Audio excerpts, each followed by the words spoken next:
So today I want to talk to you about what's the biggest fear of a man. And this is a fear that people don't really talk about. They may talk about the fear of rejection. They may talk about the fear of failure. They may talk about fear of just maybe seeming weak or something like that. But the biggest fear that men have is actually being seen. And I don't mean physically seen. I mean like seen down in the depth of their soul, down to who they truly are, their true identity. Because men, we can put on the front, we can get the popularity, we can get the accolades, we can get the status, we can get the success, we can get the women and get all that and still feel completely alone and just disconnected from everything and from everybody. There's a shame that comes with that part of ourselves that we see as weak. There's so many men that feel like they're just not good enough, even when they have all the shiny things. And so being seen is something that's extremely scary. See all my shiny stuff, but don't see me, because you might actually reject me if you actually truly see me. Let all my shiny stuff just speak for me. Be impressed by those things. Have the shiniest car. Get all the women. But the thing is that even with the women, when you find that one that actually can see you, that becomes something that's scary. It completely messes with your whole nervous system. Your game is not so intact as it is usually. Everything just seems a little off. You feel small again, that little boy. Because to actually be seen, that's something that's real.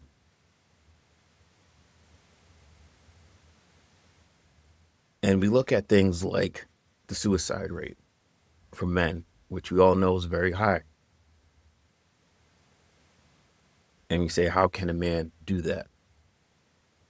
But if you look at it from this lens, that even when a man is providing, showing up, doing the things, if he doesn't feel seen, he's not going to actually feel like it actually matters if he was gone.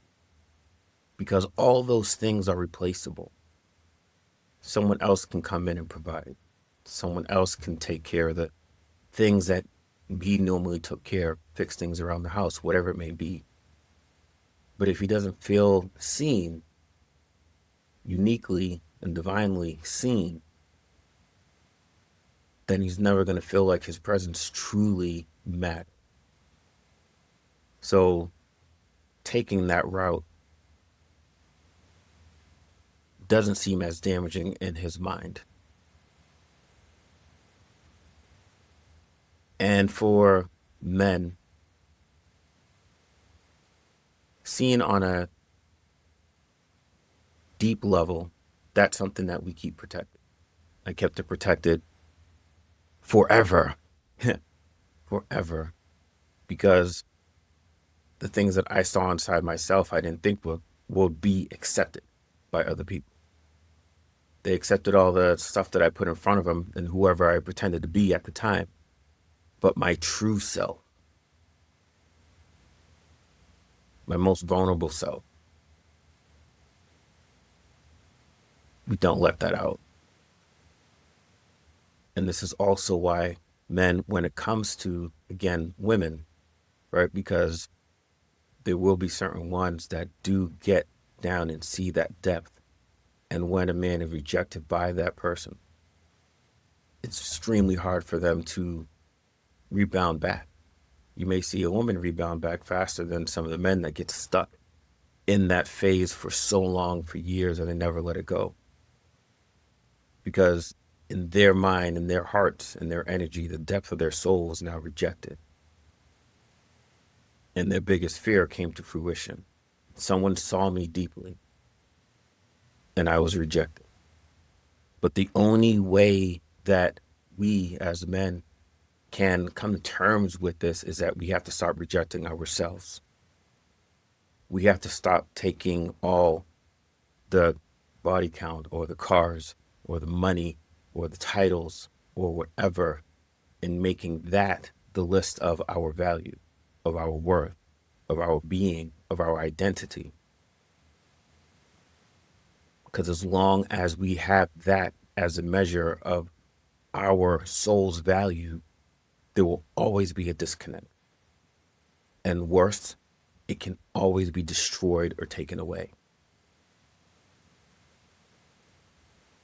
And that is something that we can't allow to have power over us anymore.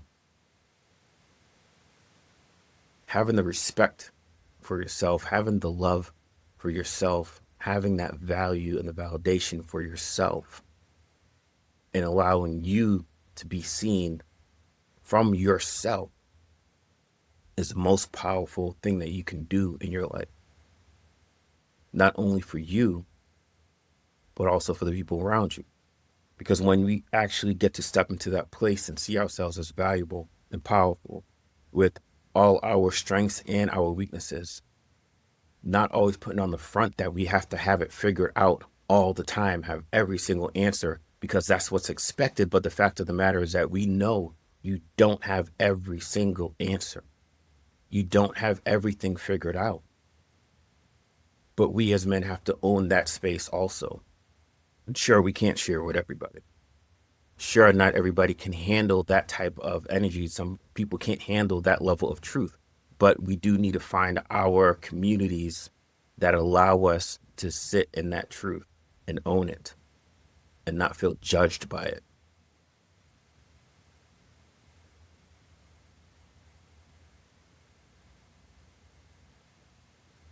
When we own all of that, the highs and the lows, good and the bads, beautiful and the ugly, without judgment, then we can enter each situation with power. And not only with power, but with peace. Because our identity and our worth and our value is not at risk with every single situation, circumstance that life brings us. They then or now become just circumstances, just situations, just information that we can look at and actually do something about without it shaking our identity. This is the core of what we need to bring to the table to restore ourselves so we have that peace and that power. This is how we step away from that deepest fear. This is how we move on from trauma. This is how we move on from deep level of rejection. This is how we move on and feel that peace and acceptance that only God can really give. This is where it's at. And so this fear of being seen and why it's never getting filled by all the trophies that you're getting. Why that distance never seems to just connect and close up. Why we never feel truly present. Why we never feel like no matter all the wins that you get, it's just not good enough. It just doesn't fix the void. It's because we have to do the work. We have to make ourselves feel seen. That's how we close the void. That's how we close the gap. That's how we bring to true connection. That's how we rest in our power and our peace. This is the place. And there's nothing really outside of you that can fix that. Because you've tried and you already know that truth. But if you are ready to start actually making that move and start making those shifts, then definitely click on the link, reach out to me, and I can help you start on that path. But this is something that you have to choose. It's not easy.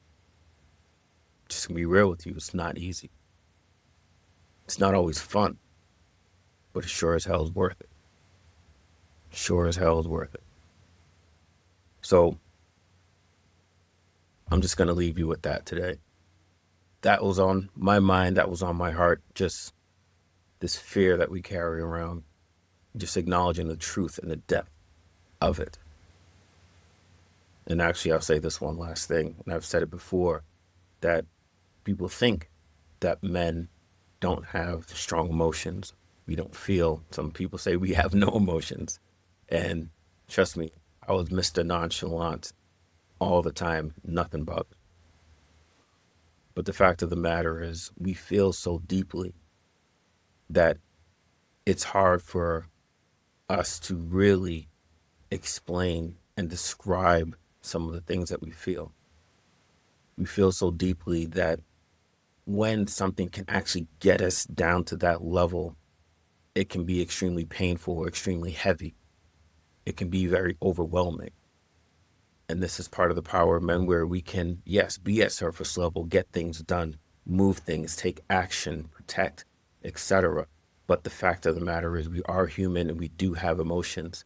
And maybe women can access their emotions easily. Men just have a much harder time because it goes just so much deep. And that's why the scars run so deep. And so we just try to bury because we don't know how to deal with that energy. But being seen from ourselves, by ourselves, is the first step to learning how to deal with that energy, to acknowledge those emotions and treat them as data, as feedback. All right. Something to help us see who we are and what we are and how to shift and how to navigate through life. And so we can show more power. So I pray that that opened up something for you. And any questions or anything, put them in the comments. I love to hear your thoughts, what's going on. And yeah, be blessed, brother.